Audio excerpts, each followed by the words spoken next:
Lots happening, and we kick things off with an epic rivalry when Lamar Jackson, that means it was a real laugh, and the Ravens, who are heavy favorites, host Russell Wilson and the Steelers. A lot on the line for both quarterbacks Saturday night. Jackson has struggled against the Steelers in his career, but his last game against them was his best as he threw 3 touchdowns in a 34-17 win just 3 weeks ago. Danny O, talk to me. How confident are we that Lamar Jackson's going to get to a Super Bowl this year? Most confident I've ever been in Lamar Jackson and the Ravens. Oh, Lord. Most confident. They've Scale got of 1 to 10. A 9.9. Wow. If I had to pick one team that I truly in my gut thought would go to Kansas City and beat Kansas City, it is Baltimore this year. As much as I believe in the Buffalo Bills, and I do think it's a 3-team race. Number one, it's the best season Lamar's ever had. There's no debate about that. It's historically impressive what he's done. I think the second thing is he finally has a true running mate, both behind him and next to him, that makes this offense dynamically impossible to stop. Zay Flowers, first Pro Bowl receiver that the Ravens have ever drafted, and I know he's unlikely to play this weekend. Derrick Henry, Lamar and Derrick Henry combined have almost 3,000 yards rushing. They've got 2 Defensive Player of the Year candidates on defense, a top 5 offensive line. They got the second best run game in football. This is the most complete football team, the most balanced football team that Lamar's had. They got a defense ever since Kyle went back to safety. He's the number 1 defense in the NFL. I've never been more confident in Lamar's ability, but also Lamar's mindset to go get it done.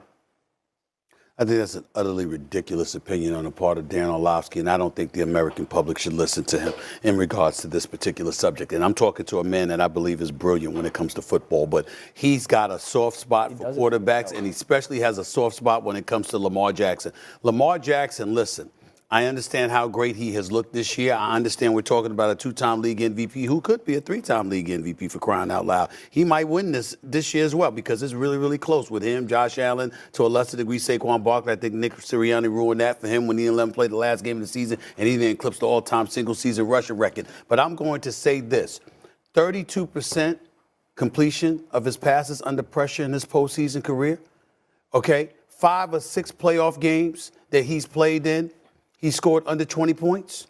You're talking about that Lamar Jackson that we've seen play incredibly well during the regular season, but all of a sudden in the postseason, he doesn't seem to be the same guy.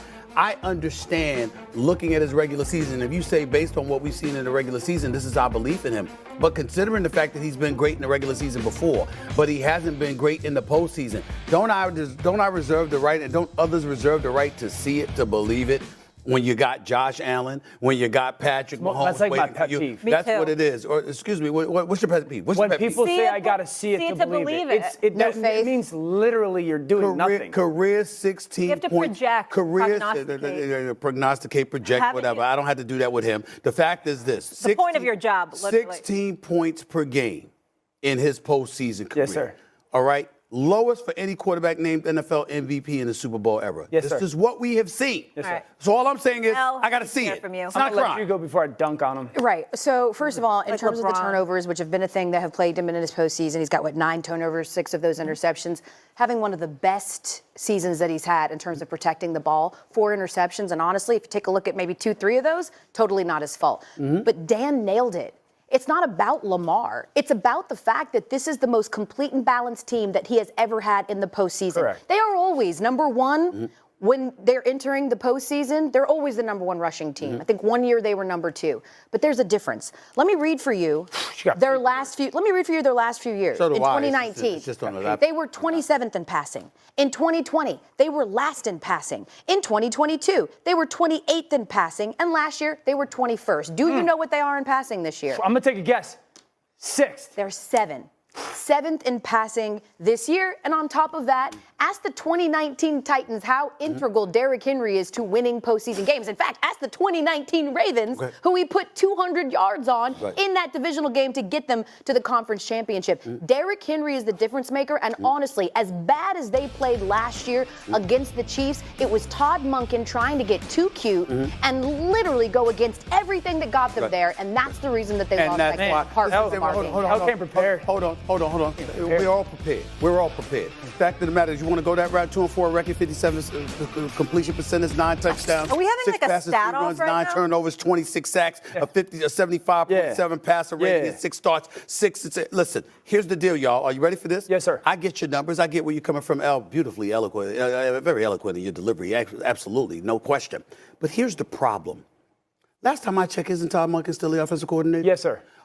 Didn't he fail to give the ball, to put the ball in somebody's hands other than Lamar Jackson? Yes, sir. Didn't we have losses this season where he failed to give the ball to Derrick Henry when he should have? I'm just saying. No. Yes? No. I mean, yes? No. There have been times this season when we looked at Derrick Henry and we said he should have had the ball more? No. We never did that. That's the low-hanging fruit every time. No, you can't say no. It's the low-hanging fruit all the time. Did it happen?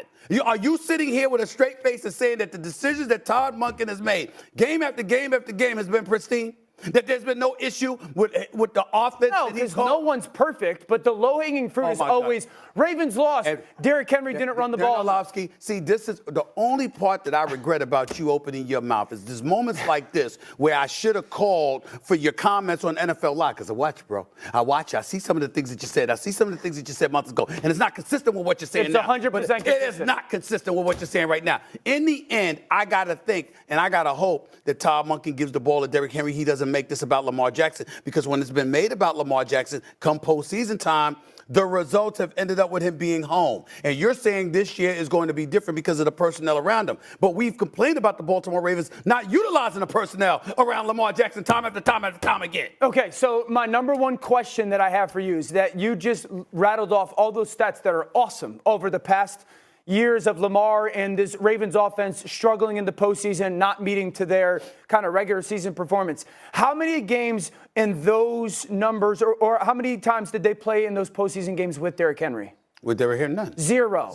So how are we not evaluating the addition of a Hall of Fame back and that impacting the postseason performance? You are. No. I don't give a rat's rear end about the postseason performance of Lamar in this offense in the past. Because I can't. They added a Hall of Fame running back. Come on. I was looking for you the other day. What happened when Sam Darnold wet the bed, right? I was here. Oh, no, wait. I was looking for you. No. I was looking for you because you know what? You didn't say you couldn't stay long. You couldn't stay long. You couldn't stay like you stayed today. You had other things to do because you couldn't deal with the tsunami and stuff that was going to rain down upon you. Here's what happened with Sam Darnold.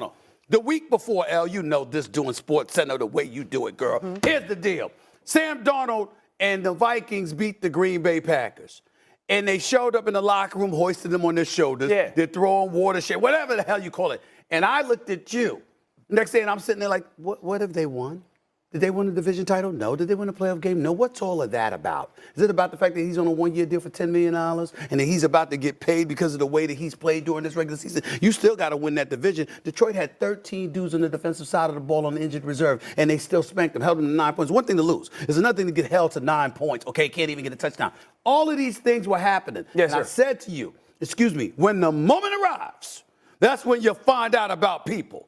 That's what I'm looking for with Lamar Jackson in these playoffs. With Josh Allen, with Patrick Mahomes, what you gonna do when you got them brothers on the other side of the sidelines waiting for you? Okay, so you're saying the jury's still out because you haven't seen it from Lamar Jackson. That's